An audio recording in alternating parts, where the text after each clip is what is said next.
प्राचीन काल की बात है जब भगवान शिव और देवी पार्वती अपनी लीला में मग्न थे। एक दिन वे दोनों नंदन वन में भ्रमण के लिए गए। यह वन अपने प्राकृतिक सौंदर्य और दिव्य वातावरण के लिए प्रसिद्ध था। इस वन में स्थित था एक अद्भुत वृक्ष जिसे कल्प वृक्ष कहा जाता था। यह कोई साधारण वृक्ष नहीं था, बल्कि देवताओं के लिए इच्छा पूर्ति करने वाला दिव्य तरु था। इस कल्प वृक्ष को देखकर देवी पार्वती आश्चर्यचकित हो गई और उन्होंने भगवान शिव से इसका महत्व जानने की इच्छा प्रकट की। भगवान शिव ने कहा, हे प्रिय, यह वृक्ष अन्य सभी वृक्षों में श्रेष्ठ है। जैसे नदियों में गंगा प्रधान है, पर्वतों में हिमालय श्रेष्ठ है और जब जलाशयों में समुद्र सर्वोच्च है, उसी प्रकार यह वृक्ष वृक्षों का राजा है। देवगण इस वृक्ष के समीप अपनी इच्छाओं की पूर्ति के लिए आते हैं। यह वृक्ष उन्हें सभी मनोकामनाएं प्रदान कर देता है। भगवान शिव के मुख से यह सुनने के बाद देवी पार्वती ने अपनी जिज्ञासा को और बढ़ाते हुए शिव जी से इस दिव्य रूप में अनुभव करने की इच्छा जताई। शिव जी ने उनकी इस इच्छा को सहर्ष स्वीकार कर लिया। देवी पार्वती ने शिव जी की अनुमति लेकर कल्प वृक्ष से एक सुंदर और दिव्य कन्या की कल्पना की। यह कन्या ऐसी थी जैसे स्वयं सौंदर्य और गरिमा ने मानो मनुष्य रूप धारण कर लिया हो। उसकी कांति स्वर्ण के समान दमक रही थी। उसके विशाल नेत्र कमल के समान थे और उसका चेहरा सौंदर्य की पराकाष्ठा को दर्शाता था। इस कन्या को देखकर पार्वती जी प्रसन्न हुई और उसका नाम रखा अशोक सुंदरी।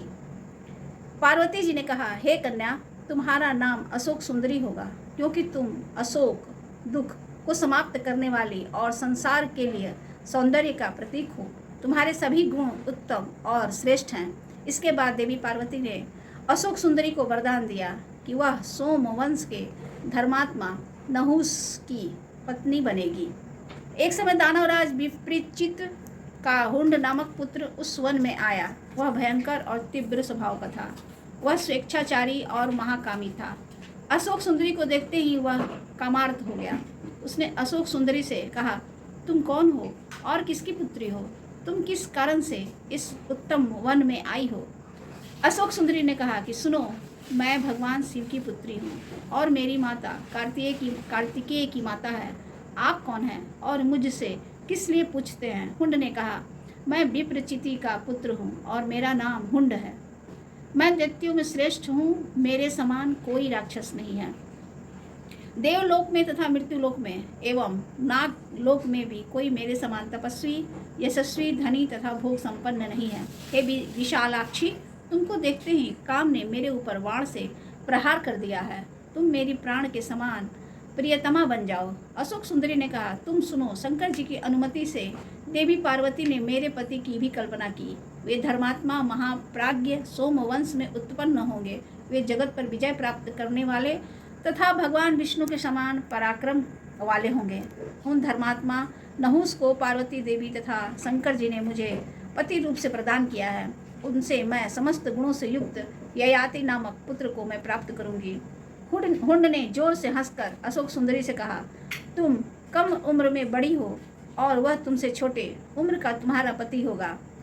कम उम्र का तुम्हारा पति होगा, अतएव तुम दोनों का विवाह उचित नहीं है। छोटी उम्र की स्त्री प्रशस्त होती है, पुरुष नहीं। हे भद्रे, वह पुरुष तुम्हारा पति कब होगा? तुम्हारी जवानी तो इस समय है, वह व्यर्थ ही बीत जाएगी। हे विशालाक्षी, तुम मेरे साथ सुखपूर्वक रमण करो। हुंड की वाणी को सुनकर वह शिव पुत्री बोली, हे दैत्य, यह निश्चित है कि तुम मेरे निश्चल मन को चंचल नहीं बना सकते हो। मैं पतिव्रता हूँ, मेरा चित्त दृढ़ है, मुझको कौन चंचल बना सकता है? हे महासुर, तुम यहाँ से चले जाओ, अन्यथा मैं तुम्हें भस्म कर दूंगी। हुंड वहाँ से वेगपूर्वक निकल कर चला गया। दूसरे दिन तमोमयी माया करके उस दानव ने अपना मायामय दिव्य रूप बनाकर अपनी माया से कन्या का रूप बना लिया। वह मायावी कन्या वहाँ गई जहाँ पर शिव पुत्री रहती थी। वह स्त्री जो वास्तव में स्वयं हुंड ही था, अशोक सुंदरी को बहला फुसलाकर हुंड के महल में ले गई। वहाँ अशोक सुंदरी ने उससे पूछा, हे सखी, बतलाओ यह किस देवता का स्थान है? उसने कहा कि जिस दानव वेंद्र को तुमने पहले देखा है उसी की यह नगरी है और मैं वही दानव वेंद्र हूँ। हे सुंदरी, मैं तुमको माया के सहारे यहाँ लाया हूँ। इस तरह से उसको कहकर वह अशोक सुंदरी को अपने सुवर्ण निर्मित सुंदर भवन में लाया।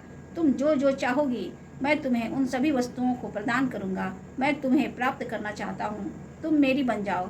अशोक सुंदरी ने कहा कि हे दानवेश्वर, तुम मुझको विचलित नहीं कर सकते हो। तुम मेरे विषय में होने वाले मोह को मन से भी छोड़ दो। तुम्हारे जैसे महापापी देवताओं अथवा दानव धर्मों के लिए मैं दुष्प्राप्य हूँ। अब बार बार ना कहो। अशोक सुंदरी की महान क्रोध से जलने लगी।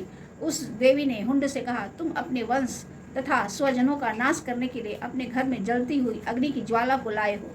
इस समय मैं तुम्हारे पुत्रों, धन धान्य तथा वंश का नाश करने वाली हूँ। जिस तरह से तुमने नहुस को पति रूप से प्राप्त करने के लिए परम तपस्या करने वाली मुझको यहाँ लाया है, हे दानव, मेरे पति उसी प्रकार से तुम्हारा नाश कर देंगे। मुझको ही निमित्त बनाकर देवताओं ने तुम्हारे नाश के इस उपाय को रचा है। अरे दुष्ट, जब महात्मा नहुस के बाणों द्वारा युद्ध के मैदान में गिरे हुए केसों वाले तुमको मरा हुआ तथा खून से लथपथ मैं देख लूंगी, तभी मैं अपना विवाह करूंगी। इस तरह से नियम करके गंगा के तट पर हुंड का नाश करने के लिए निश्चल होकर वह शिवपुत्री बैठ गई। हुंड ने नहुस के जन्म को रोकने के लिए कई प्रयास किए। उसने नहुस की गर्भवती माँ इंदुमती का अपहरण करने की योजना बनाई, लेकिन दत्तात्रेय जी के आशीर्वाद से उसका प्रयास असफल रहा। नहुस का जन्म हुआ और वह वशिष्ठ मुनि के आश्रम में पले बढ़े। वशिष्ठ जी ने नहुस को वेदों, धनुर्विद्या और अस्त्र शस्त्रों की शिक्षा दी। उन्होंने नहुस को यह भी बताया कि उसकी पत्नी अशोक सुंदरी उसके लिए तपस्या कर रही है और वह हुंड के अत्याचारों से उसे मुक्त करेगा। जब नहुस युवा हुआ तो उसने हुंड का वध करने का संकल्प लिया। वह हुंड के महल पहुंचा और उसे युद्ध के लिए ललकारा। हुंड और नहुस के बीच भीषण युद्ध हुआ। यह युद्ध कई दिनों तक चला। हुंड ने अपनी पूरी शक्ति का प्रयोग किया, लेकिन नहुस की वीरता और पराक्रम के आगे वह टिक नहीं सका। अंततः नहुस ने हुंड का वध कर दिया। अशोक सुंदरी और नहुस का मिलन। हुंड का अंत होते ही अशोक सुंदरी मुक्त हो गई। नहुस ने अशोक सुंदरी को अपने साथ अपने राज्य में ले जाकर विवाह किया। इस विवाह में देवताओं और ऋषियों ने भी भाग लिया। अशोक सुंदरी की पतिव्रता शक्ति का महत्व। अशोक सुंदरी की कथा यह सिखाती है कि निष्ठा और धर्म के प्रति अडिग रहना ही सच्ची शक्ति है। उनकी पतिव्रता शक्ति ने न केवल उन्हें विपत्तियों से बचाया, बल्कि उनके पति नहुस को भी प्रेरणा दी। धन्यवाद।